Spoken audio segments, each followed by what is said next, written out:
your spirit brings, O Lord, in me. You let me see a vision of your majesty.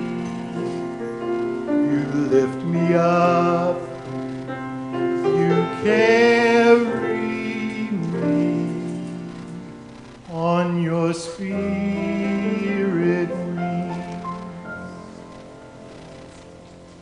Good morning and welcome to Unity of Walnut Creek. Please remain seated and join us in singing our opening song.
Good morning. Good morning. I just had to take a moment and take you all in. You look wonderful this morning. Have y'all got your Irish on? As you notice, it's happening up here. I wear mine every day of the year. My name is Susan Galvin. In the past, I've been assistant minister here at Unity of Walnut Creek. And I'm very happy to be here with you this morning as we begin our service. Would you please join me in turning to the camera and waving hello to our community online? We are very happy to have you with us this morning. And if you are new to our services, we want to send a very special welcome to you. We're glad to have you here this morning with us. Unity is a positive path for spiritual living. And at Unity, we celebrate the magnificence of the spiritual being that each and every one of us is. It is our sincere desire to empower you and your spiritual growth by teaching and modeling the universal spiritual principles of being. And as we go through our service this morning, you may notice influences from all the different traditions of the world. At Unity, our focus is on universal spiritual truths. So our music and teachings draw from the beautiful spiritual traditions that have emerged in our midst. And we honor all of these different perceptions. of the divine. So I'd like to invite you now to take a moment with me and just let your attention drift down from your head into your heart as we prepare for our service. Letting go of all the hustle and bustle of getting here, where you're going when you leave. Join me in just coming into this moment, into your heart, into the presence of love as it dwells in you.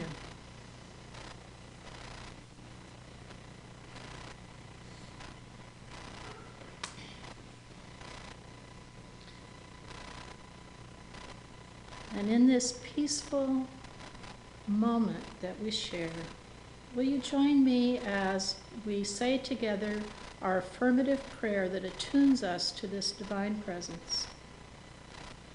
There is only one presence and one power in the universe and in my life, the all-loving goodness of God. And now take a breath through your heart, deepening that peace and that presence. And let's say it again. There is only one presence and one power in the universe and in my life, the all-loving goodness of God. And one more time.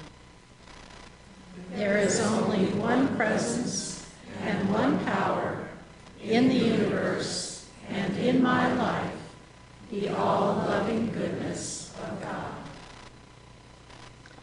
In our service today, we will be touching on accessing our best qualities for joyful spiritual growth.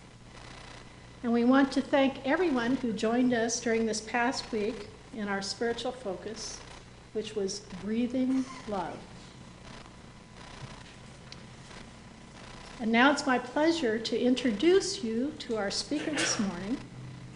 Our speaker is Rita Marie Johnson, a longtime friend of Unity of Walnut Creek. For those of you who don't know her, she created Be Peace, a practice that combines feeling peace with a path for speaking peace. Rita Marie is recognized as an international peacemaker who, among other things, serves on the advisory board of the National Peace Academy of the United States and has served the United Nations University for Peace in Costa Rica. Please join me in welcoming Rita Marie.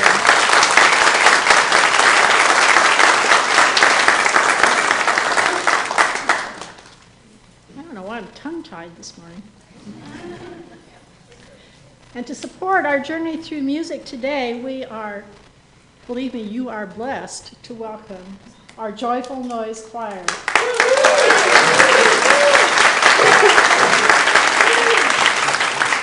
And we especially want to thank those who are directing the choir this month, Nancy Denevent, Nancy, and Pam Whitman.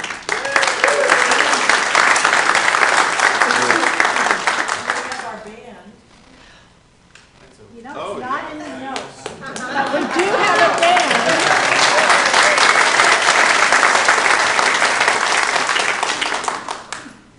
So as our service unfolds this morning, we invite you to touch at a deeper level the beauty and the magnificence of your own spiritual nature. Now please remain seated and join us in singing Breathe in Me, Breath of God. Thanks. Those glasses.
Friends, let's get comfortable in our chairs now and prepare for meditation. Just letting go and letting the chair have your full body weight. Putting everything else aside to give ourselves completely to this sacred moment.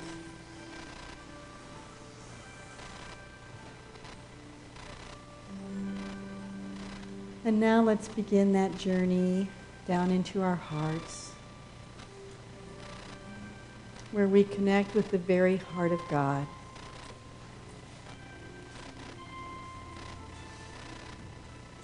Let's take some deep breaths. Just allowing Spirit to breathe us. Surrendering to that breath of life, that breath of God in us.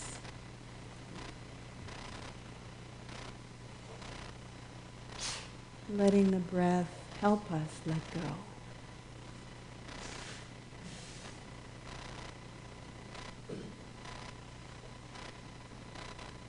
And now, moving even deeper into the heart.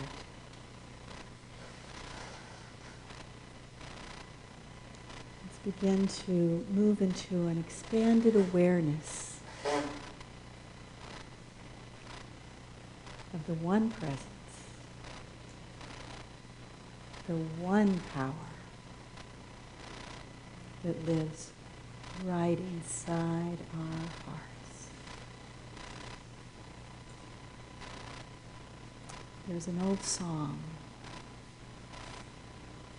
that says, "Keeps me searching for a heart of gold." And now we have found it. We have found that heart of gold, that connection to divine love, the connection to divine wisdom,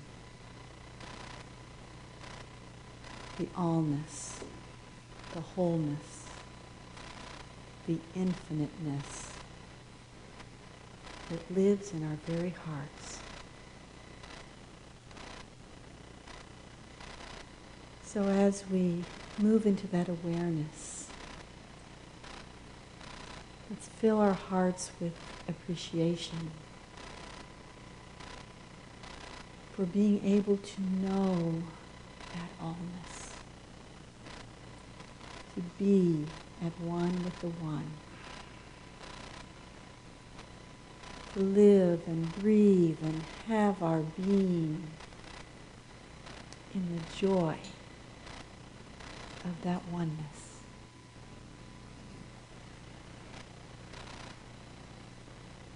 And as we fill those beautiful hearts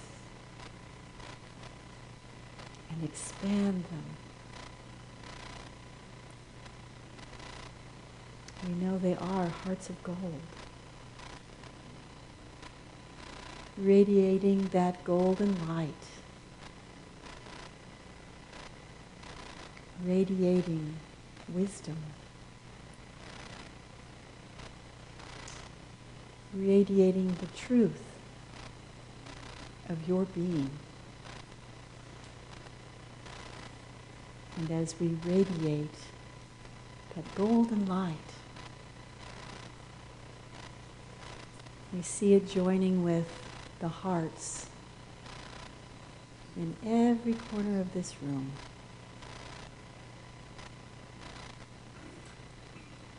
One heart of gold joined to the next, and to the next, and to the next, and to the next. Until we are one heart. Living in one awareness, in one feeling of love, in one heartburst of joy.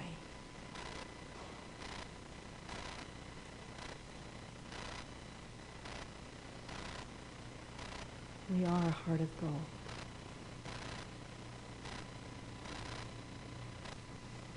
And as we radiate that golden light, We bless and uplift all around us.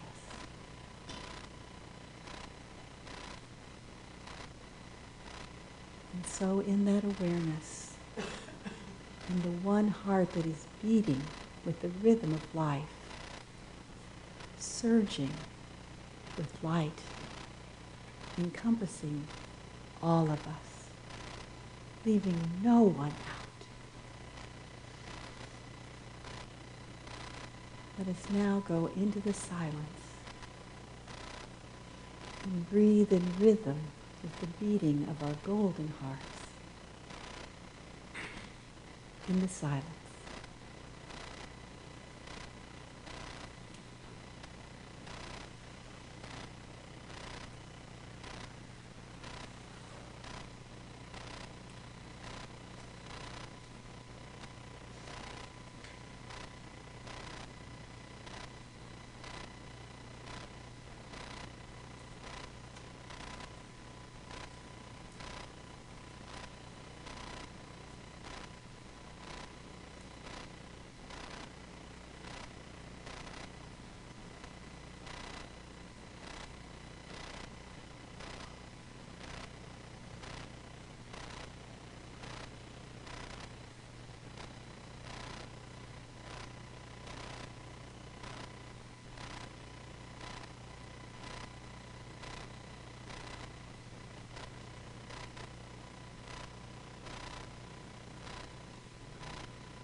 And as we come out of the silence, I invite you to hold that heart of gold as precious, knowing that it will carry you forward.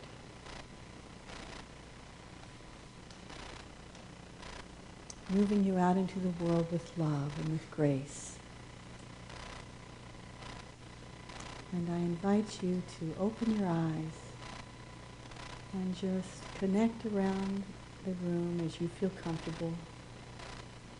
Just noticing all the hearts of gold around you.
Joyful Noise Choir.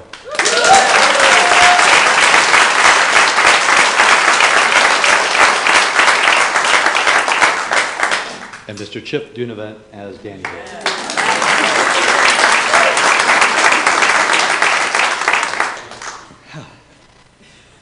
Well, let's relax now. My name is Javier Cortez, and it's a pleasure to highlight a few of the many upcoming events here at Unity. Our spiritual learning classes begin in 2 weeks. Our curriculum committee has chosen a wide variety of classes to enhance your spiritual growth. Join Ms. Rita Marie Johnson, International Peacemaker, for the Introduction to Be Peace workshop this afternoon. Let there be peace on earth, and let it begin with me. And here's how you do it, with Ms. Rita Marie Johnson. Learn about an amazing set of skills and knowledge that will forever change how you communicate. Now, next Sunday is a very special experience. The men's group will provide great food for breakfast and for lunch. And we will have our table set up for those who want to investigate and sign up for volunteering opportunities. And we will round out the afternoon with Reverend David's meeting for Heart First groups. For those who have joined a group or for those who are interested in joining, please attend. Find out more about these and other activities in your bulletin and on our websites. So now, until you hear the gong, please take a short moment to greet the people immediately around you.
whole world sing His praise.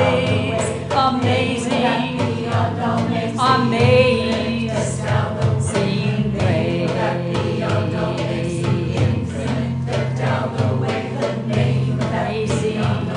Amazing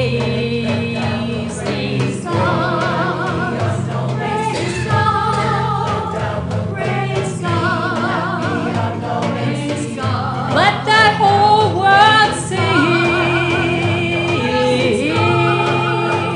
His praise.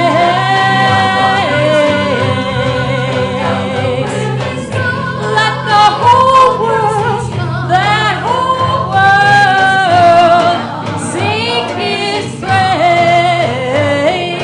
The amazing grace.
Woo-hoo! Woo-hoo! Woo-hoo! Woo-hoo! Yeah. I just want to keep beating with that, don't you? It's got me going. Well, friends, it is so juicy to be here. It is. I always love coming back to Unity of Walnut Creek.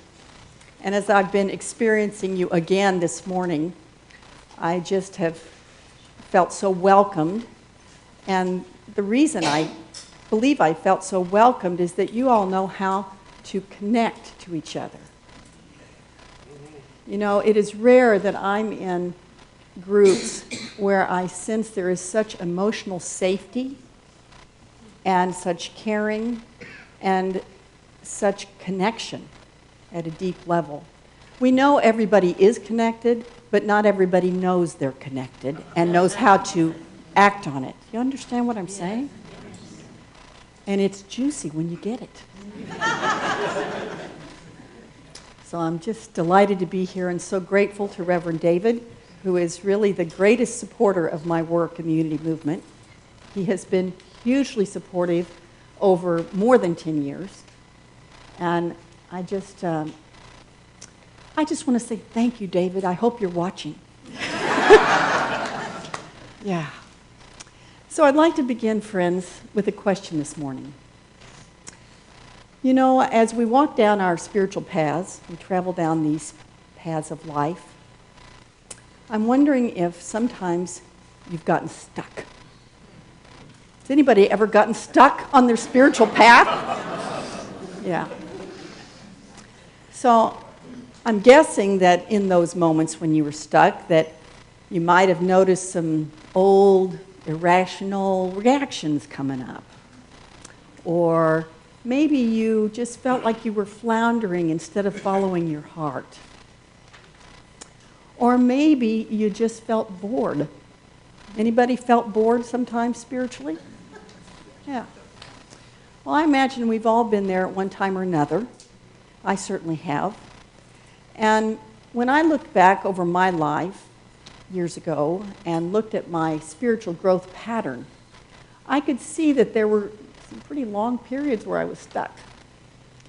And I found myself longing for a way to grow that was more consistent. But I didn't want something that was just reliable. I wanted something that was inspiring. I wanted something that would help me to feel fully alive and growing every day. So, like most Unitics, I went looking for that way. You know, tried lots of different things, and of course they all contributed to my growth. There's no one cure-all, there's no magic one way, one method that's going to take us home and give us that juicy feeling of growth every day. But after experiencing a couple of methods, I found a method that really worked for me, that accelerated my personal growth and helped me to grow with joy. And that's what I was looking for. And so today I'm going to be sharing with you about that. And it's a method that takes full advantage of a powerful partnership, a partnership within, a partnership that's available to every human being. So the first partner in that partnership is called empathy. How many of you are familiar with Marshall Rosenberg's nonviolent communication? It's pretty popular, especially here in California. Well, Marshall is a master of empathy, and he defines it, as you see, as a respectful understanding of what others are experiencing. So Marshall discovered that naming our feelings and needs is a way to give ourselves empathy. When we name our feelings and name our needs, it's as if we are respectfully listening to ourselves.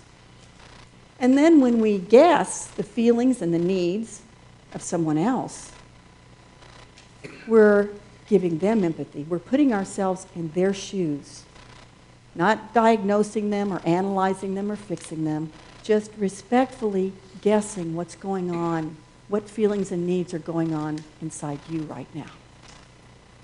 So, as I learned this from Marshall, this art of empathy, I began to try it out in my life. And one day, I was coming down into Miami. We landed, and I was getting my stuff and preparing to step out into the aisle. You know how it is on these planes. We're all bunched together. Everybody's wanting to get out. And as I was there in the aisle, this young man comes from behind, just fighting his way through, like barreling, you know, just grabbing people, clawing people out of the way. So, well, I've been in a position where I needed to catch a flight. So I know how that can be, you know, that you really need to get somewhere and you get in a hurry. And so, you know, you want to get there fast and you might be a little pushy.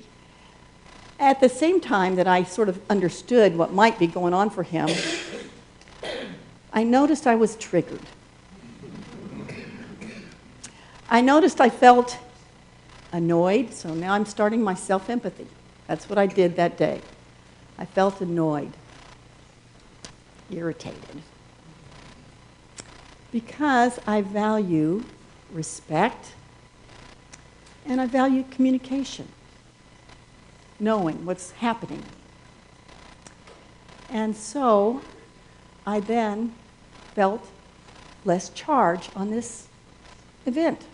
Just naming my feelings and needs helped me to, okay. We know that biologically there's a reason for that. That when we name our feelings and needs, that the amygdala of our brain goes, okay, I've been heard. So that's what happens.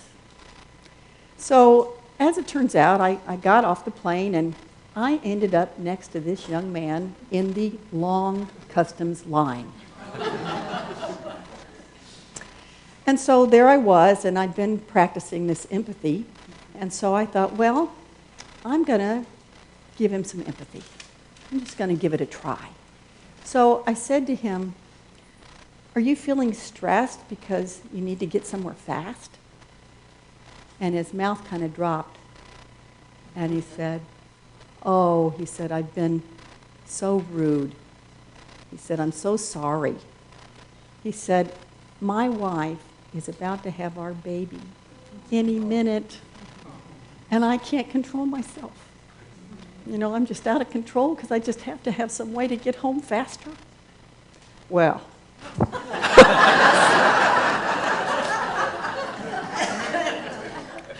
Okay, so tell me more, you know. So then he's standing here telling me all about his wife and the whole situation, why he's away.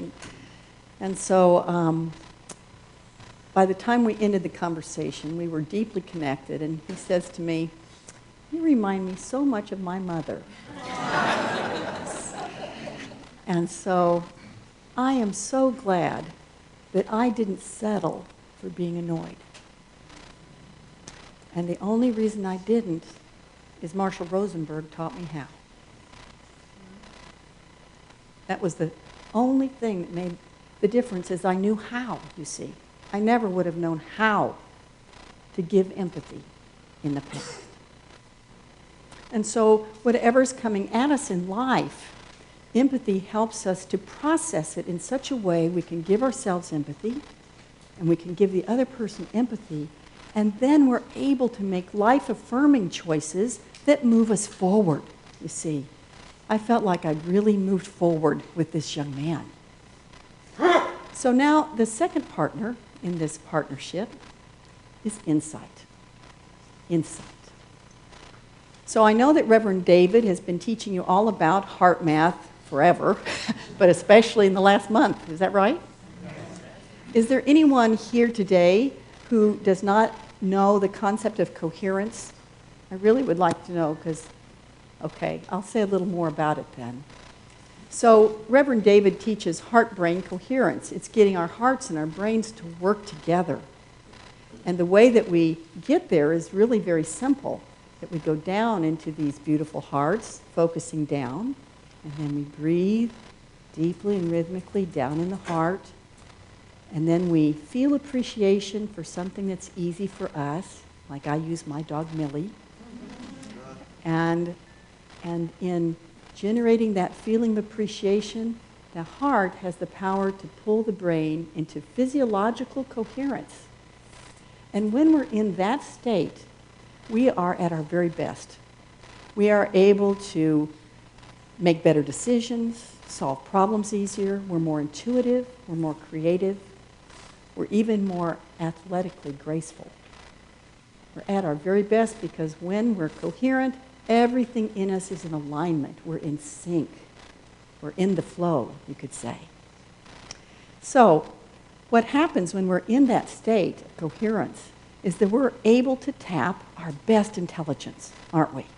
We're able to see things from a wider perspective instead of this narrow little view we've got. Somehow we move into the sky, we see a different perspective, and we're able to make the highest and best choices. So for me, when I'm in that state and an idea, a light bulb, or another way of seeing it comes to me, I call it an insight. An insight. So let me share an example of an insight.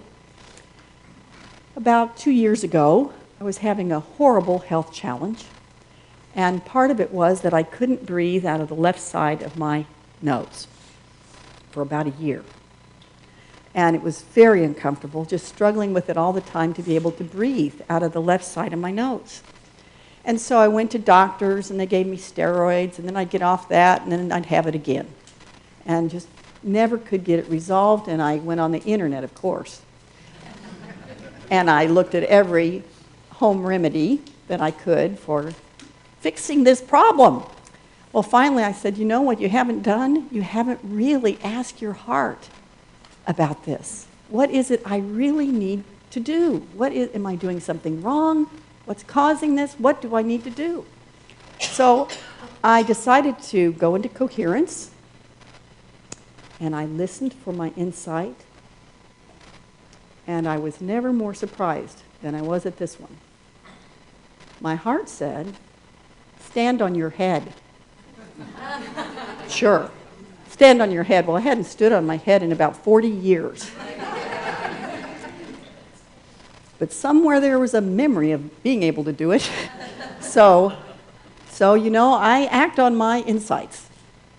And so I went over and I got down on the floor, threw my legs up on the wall, and I stood on my head for as long as I could tolerate. And I got up, and I could feel the air coming through. I was breathing. And so I did it again. And I did it again. And I did it again until I was breathing freely through the left side of my nose. Stand on your head. Where did that come from? We know. That was spirit. And, you know, I teach this all over to all kinds of audiences, so I call it insight. But for me, it's answered prayer. For me, it's spirit speaking through my heart. It's answered prayer. So once I learned these two methods, one from Marshall Rosenberg and one from HeartMath, then one day back in 2003, it occurred to me that these two would be incredible partners, that both of them caused me to make life-affirming choices that move me forward in life. And what would happen if I put the two together? How would my life go? And so I decided to try that. And so I tried it out first with a woman who came to me for counseling. Her name is Allison, and she's told me I can freely share her story. So Allison came to me and she says, you know, I'm just divorced and I'm starting to date again, and I really don't know when to say yes to sex and when to say no. She was very confused about it and concerned. And so I said, okay, Allison, let's really dive into your feelings and needs about this. So we named all of her feelings and got down to some of the core needs. Needs for self-respect, needs for connection with another human being. All these needs that are under the surface of our feelings. And so then we went into coherence, and she had an insight. She said, oh, I'm really clear on that now. She said, but I'm still kind of confused about this part. I said, okay, let's go back in. So we did feelings and needs around the part she was still confused about. Just naming those feelings and getting down into the needs. And then we went back into coherence, and she had another insight.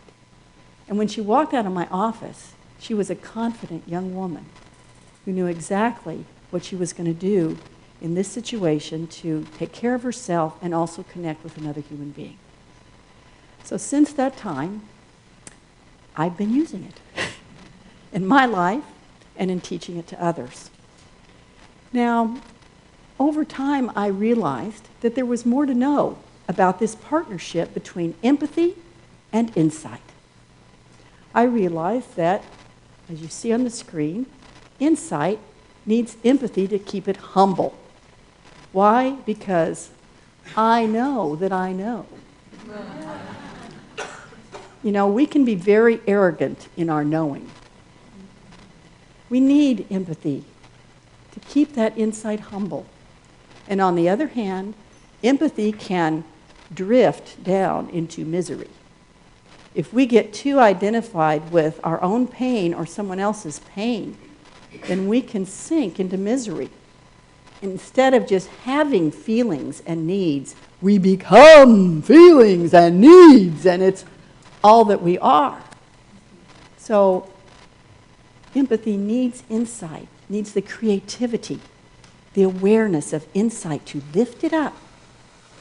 So these two are truly soulmates. They need each other. And when we put them together, the synergy between the two accelerates our personal growth. It's efficient, it's reliable, and it's juicy. Because when you put these two together and you get answers, you feel so loved. You feel like, wow. An answer like, stand on your head. I'm loved. I've been suffering for a year. Why didn't I listen to that earlier? You see, you feel so loved. And so, friends, as I taught this over the years, it's been about 2 years ago, I got to thinking about Myrtle Fillmore, who is one of the founders of the Unity Movement. And most of you know Myrtle's story. Myrtle had tuberculosis, and she was healing herself through affirmative prayer. And at the same time, Myrtle got stuck. Did you know that? Did you know that Myrtle got stuck just like you and me? We get stuck. Myrtle got stuck. She had been healing from tuberculosis, but then she got stuck. She was still sick. She hadn't healed all the way. And so Myrtle had a particular habit in her prayer time. Myrtle used a picture of Jesus as a point of focus in her prayer time.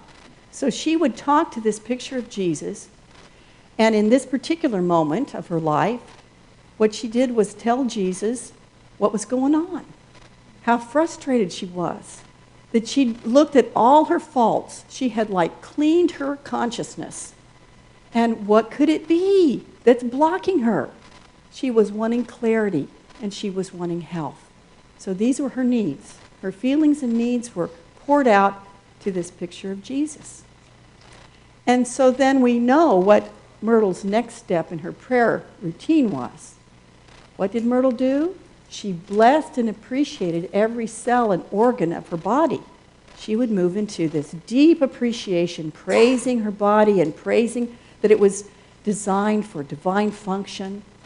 So when somebody's deep into appreciation, what happens, friends?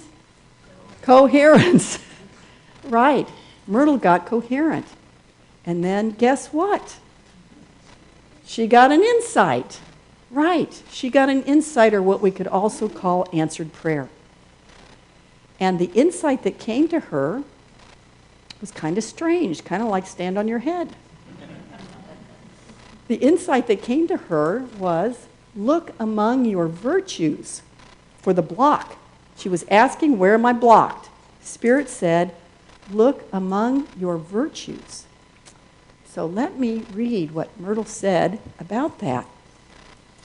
In her book, How to Let God Help You, she said this: I thought that strange, this guidance, but soon it came to me. I had tried to keep my feelings to myself, taking great pride in the fact that I never let anyone know just how I felt when anything displeased me or hurt me. Now, I determined to handle all that came to me before I swallowed it and allowed it to weaken me. As I gained real poise and the ability to keep my thoughts and feelings truly free, I was healed. So, my friends, Myrtle was using this powerful partnership and didn't know it. Right? She was using affirmative prayer, but underneath that, Myrtle was so intuitive, she had stumbled onto what we now know because of science. What I'm teaching you about this powerful partnership is verified scientifically. But Myrtle did it intuitively. What did she do? She got honest about her feelings and needs, didn't she? She got honest, telling Jesus about her feelings and needs. And then she got coherent, and then she got an insight. And that process is what we call today Be Peace, the Be Peace practice. And we also call it the connection practice. When we teach it in churches, spiritual communities, we call it Be Peace.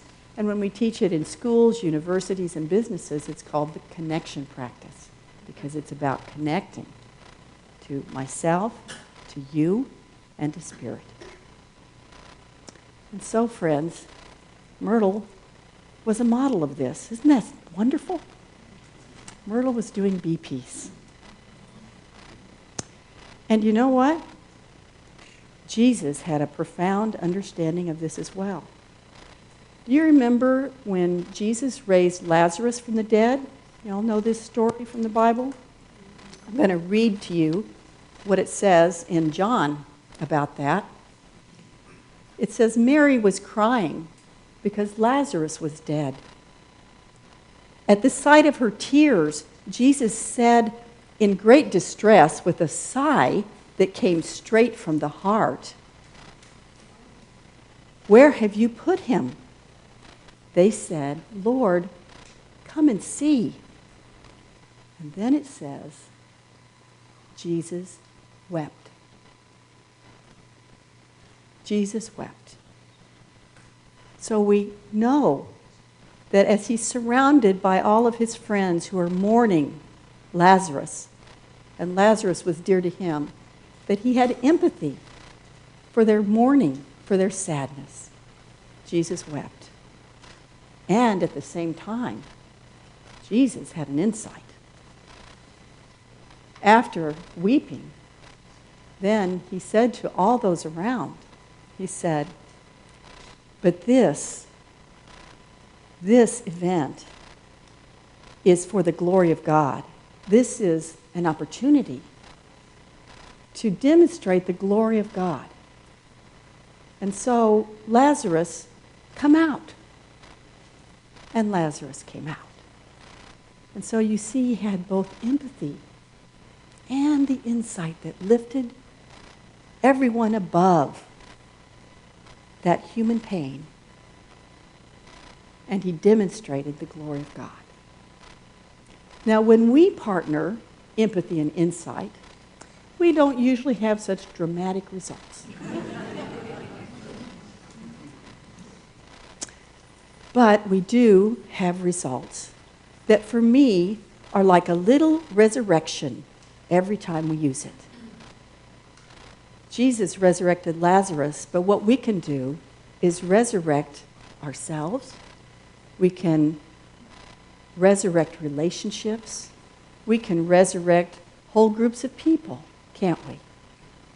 You know, not long ago, I was scheduled to have a meeting with a man who had been put in charge of working out a negotiation with me so that our two organizations would be able to move forward in a partnership. The challenge was that every time I met with this man, he was difficult to communicate with. He would go way off on other subjects so that it was difficult to make progress. And also, if there was any little signal that he perceived that his organization wasn't going to get their needs met, if there was just any perception that came his way out of his mind about that, then it seemed like he would belittle me or blame me. So I'd had that experience, and I didn't want to have it again. And so I knew I needed to do my B-Peace practice before my next meeting. And so I sat down and I named my feelings and needs. I gave myself empathy. So I'm feeling nervous and uncertain because I'm really needing trust and connection and communication with this man. And I'm also needing progress. And then I guessed his feelings and his needs. And I guessed that he was feeling stressed and worried, and that he really needed security, and that he needed reassurance, and that he needed to matter. And so, after naming these feelings and needs for myself and guessing his, I went into coherence. And I listened for my insight. And the insight that came was less is more. Less is more. What's that about? Well, as I really looked at it, it was clear. I needed to use as few words as possible. I needed to get my request down to this much. Not to just step away completely and not get my needs met, but I needed to be clear on exactly what I needed and stick with that. And so I went to the meeting and sat down, and he started to talk, and I started giving him empathy, just guessing his feelings and needs. Of course, he wasn't aware of it. I just, stayed connected with him, helped him to know I was with him. And so after guessing his feelings and needs for a time in our conversation, finally, I made my request, and he said, "Oh, sure. No problem. And we can do this, and we can do this, and we can also help you with this." Yes! You see, that's how life gets better. That's how life gets better when we employ our two partners within. These wonderful partners that are there for us all the time. So, you know, Jesus not only embodied these two partners and knew how to use empathy and insight, he also taught about it, when you really think about it. Let's go to the next slide. In Mark, it talks about a scribe who comes to Jesus, and this scribe says, "Master, what is the greatest commandment?" Now, I never cared too much for the word commandment. And so I'd like to interpret that. I think what that man was asking was, how is it that we function at our greatest as human beings? What is the greatest way for us to function as human beings? Yeah. And so, in answering, what Jesus said was, love God with all your heart, soul, and mind. Now, friends, when I am doing my BP's practice and I am processing in a way where I go deep into my heart, deep into appreciation, into coherence, and then an answer comes, that is the moment for me when I most know I'm loving God. It is so real. There's many ways to love God, including singing. Many ways to love God, but for me, when I go deep into that gratitude feeling, that filling my heart with appreciation, and then an answer comes and I'm loving God and God's loving me and we are one. That, to me, is fulfilling this great way for human beings to function. Loving God with my heart, soul, and mind. And then Jesus also said, and the second is, love your neighbor as yourself. Well, hello? What are we doing when we are being empathetic? We are respectfully guessing the feelings and needs of another human being. We are doing our very best to put ourselves in those shoes. How better could we love our neighbors, friends, than to put ourselves truly in their experience, as Marshall said? And so, it seems to me that what Jesus was saying is that when we love God and we love our neighbor, that then we are functioning at our very best as human beings. But before, I didn't know how. I didn't have the know-how. And so these wonderful methods from Marshall and from HeartMath, and the essence of them combined, you see, the synergy between empathy and insight, that we can put to work on any issue that comes at us in life. That accelerates our growth, and we do it joyfully, right? What a joyful way to grow, because we've got these partners to help us. And we feel loved, and we feel happy, and we feel like we're making progress in life. So, friends, we've been teaching this in Costa Rica since 2004. And at this point, we've impacted about 40,000 students in Costa Rica. Last year, we trained 860 more teachers. And we're also teaching this in the United States. That we had a successful pilot project in Houston, and we are moving into all kinds of arenas, teaching it to business people. Because don't we need this in business too? Yeah. All right. And so now our program in Costa Rica is located on the main campus of the United Nations University for Peace. I've been teaching there since 2010 to graduate students. They come from all over the world to the UN University for Peace. And so when I'm teaching that group of people, they are from different races, cultures, languages, from all over. And guess what? It works for all of them. You see, it's universal. Jesus knew that, didn't he? He said, these are the ways that will help you function at your best and be connected to each other. moving forward together. And so, recently, in February, I was at the University for Peace teaching a course, and I had the opportunity to talk with the rector, and I asked him if he'd like to have an experience of what I teach. He's a new rector from Chile, and so I just offered to give him a demonstration of what I teach so he would really know what I'm offering there. And so he agreed, and so I took him through an experience. He was having a challenge there at the university, and so I helped him to name those feelings and needs.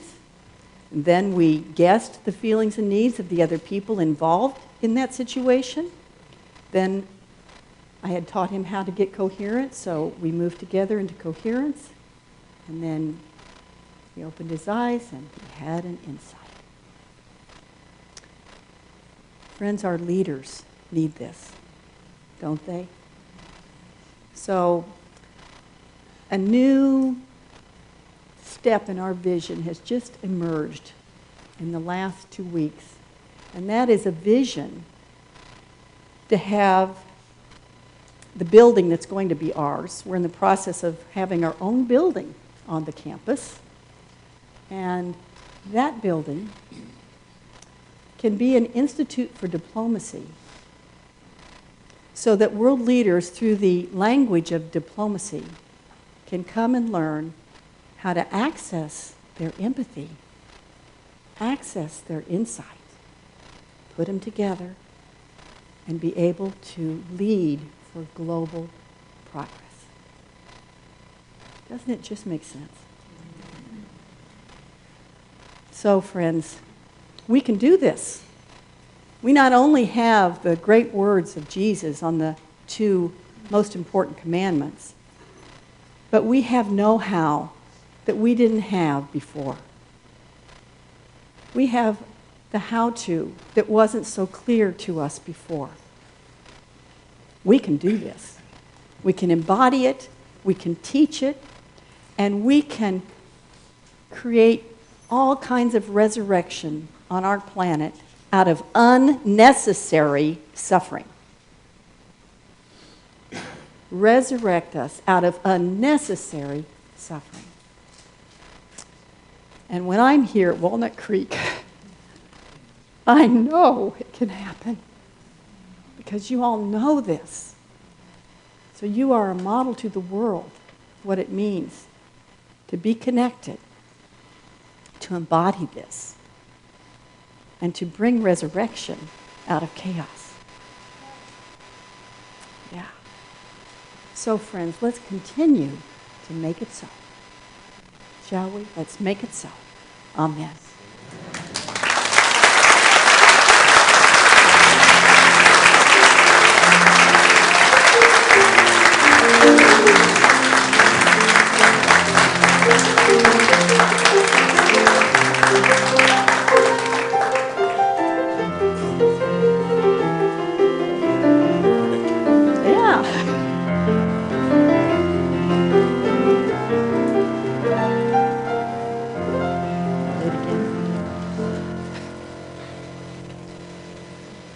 Thank you, Ms. Rita Marie. As you say, juicy. Oh, that's good. Our heart ministers are available after the service today to offer prayer support for challenges or celebrations. You may see them around the sanctuary or grounds praying with others. Our heart ministers are wearing their lavender stoles. Your prayer requests can also be sent at any time from our website. So now it's time for our connection cards. I ask everyone to take a connection card from the seat pocket in front of you. Please do so if you can. We invite each of you to take a moment to fill out this card if you have a prayer request, question, or comment. If you are new to Unity, you are invited to fill out the card and stop by the welcome table out on the patio. We look forward to meeting you. Thank you for checking the box if you're joining us in our weekly spiritual focus. Our spiritual focus this week is accessing our best qualities for joyful growth. The ushers will receive your card with the offering toward the end of the music. It is now time for our prosperity celebration. For credit card donations, there are envelopes provided in the back of each chair.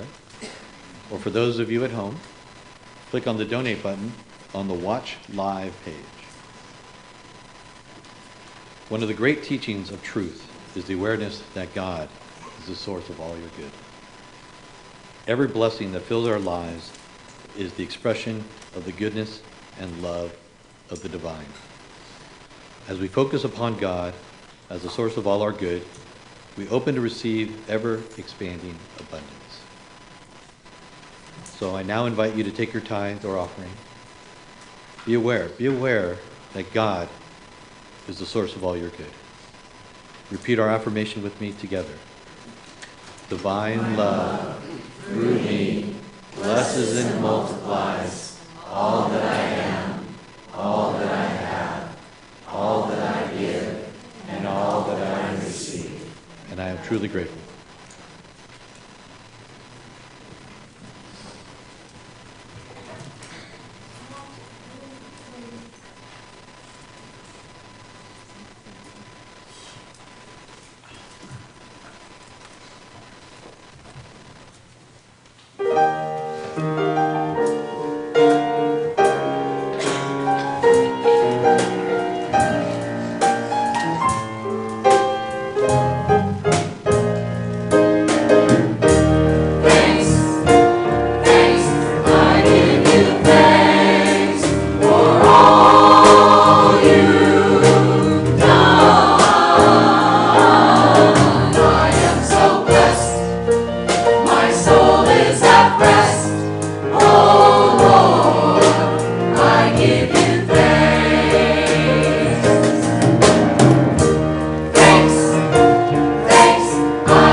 Thanks, I give you thanks.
let's join hands.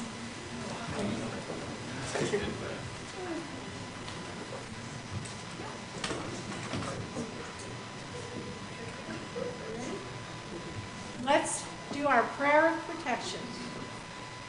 The light of God surrounds us. The love of God enfolds us. The power of God protects us. And the presence of God watches over us. Wherever we are, God is, and all is well. And now let's sing our peace song.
earth right now.